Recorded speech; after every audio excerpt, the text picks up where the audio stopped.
ICM 135th Goulash Cannon, Part 4, the Goulash Cannon. Hi everyone, welcome back to the channel. Glad you're with me, and if you're new here, welcome, it's good to have you with us. Right, I decided that the Goulash Cannon, or the field stove, ought to have its own video because it's such a lovely little kit. So that's what this video is going to be on, and it's going to be start to finish, the build, the paints and the weathering process. I'm going to rattle through it quite quickly, so I expect this to be only a short video. If you've got any questions, or if you want me to clarify anything, then please just drop me a comment down below, and I'll try and answer them. So it all goes together really nicely. It's an ICM kit, so what else can you expect?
So there you go, that's it built. Now there are two reasons why it's called the Goulash Cannon. It's because it fired out gruel and broth amongst all the soldiers, and also when the chimney laid down, it looked just like a cannon. There you go. Right, let's get on to the painting. Okay, so it's base coated in black paint as normal. I have remembered my gloves this time, you'll be pleased to see. And this is the first coat is AK 3rd Gen Dunkelgrau. Nice good coating over the whole thing, and then we'll slowly lighten that and bring in some highlights.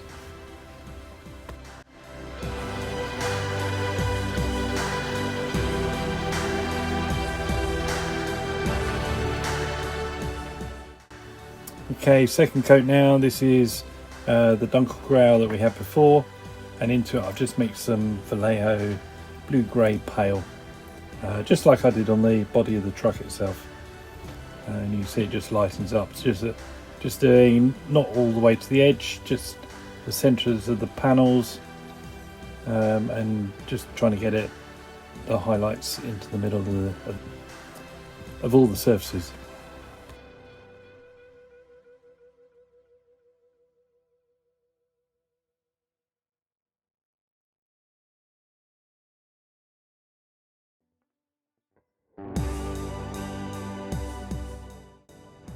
Okay, final highlight now. This is just pure Vallejo blue-grey pale, just really lightening the very centres of all the panels, and really bringing the highlights out.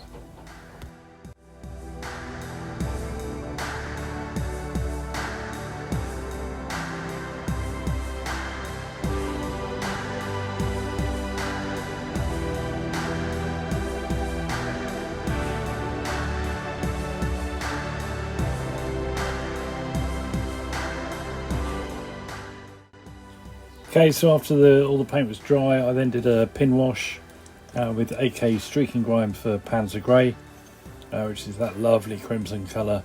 that again we used on the truck.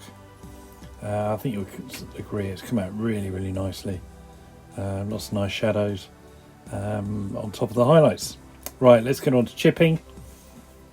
So it's my usual process of doing a light colour with some wire wool and just dabbing it on. I didn't go too over the top, I don't think, as I can do sometimes, but just the corners and the wear points. So on top of the lid for the cooking pan, quite a lot on the chimney, because I think that will probably rust quite a lot with the heat, and just the wear and tear really, where it joins to the truck, and a little bit on the wheels. But so I didn't go too far, or at least I don't think I went too far. If you think I did, then let me know down below.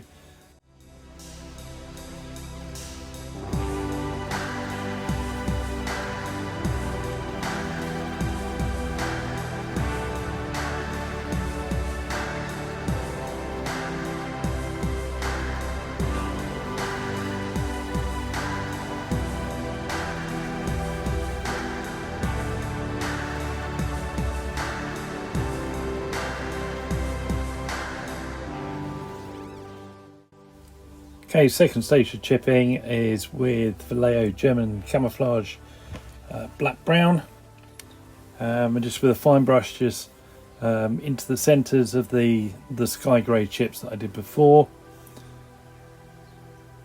and not all of them.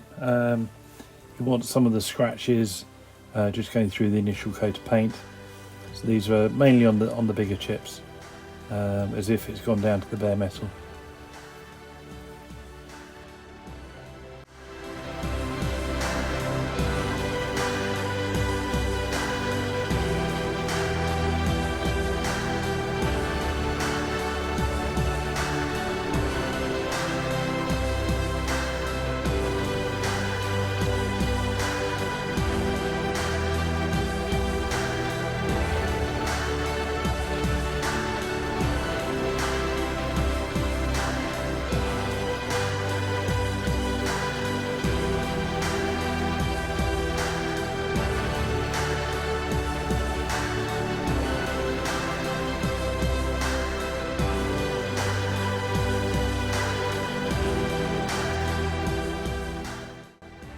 Right, onto the rust effects now.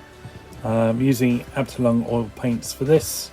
The first one is burnt sienna or dark rust. And just putting on some of the previous chips that I made. Not all of them, but just the ones that you want to go rusty really. Just dabbing it round, and then afterwards we'll come back in and blend it with some odourless thinner. I then repeat the process with red ochre or light rust, and also with ochre as well, which is a sort of yellow colour, and just blend them in together.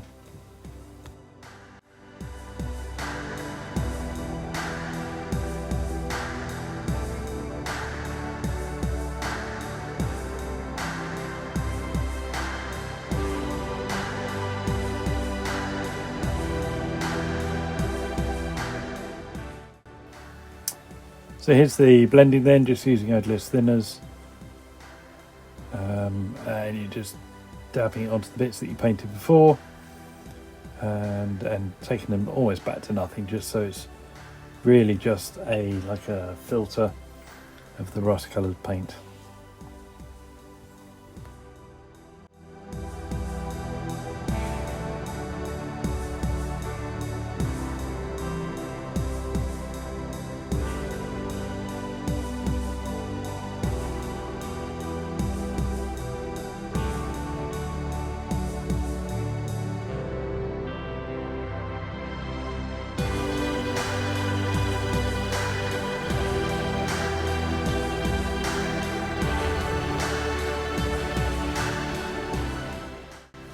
So there you go, just a really quick video, but I thought it would be useful just to see a kit from the cutting the first bit of plastic to finish the weathering process, Once those oil paints are dry, I will put some soot pigment just around the top of the chimney.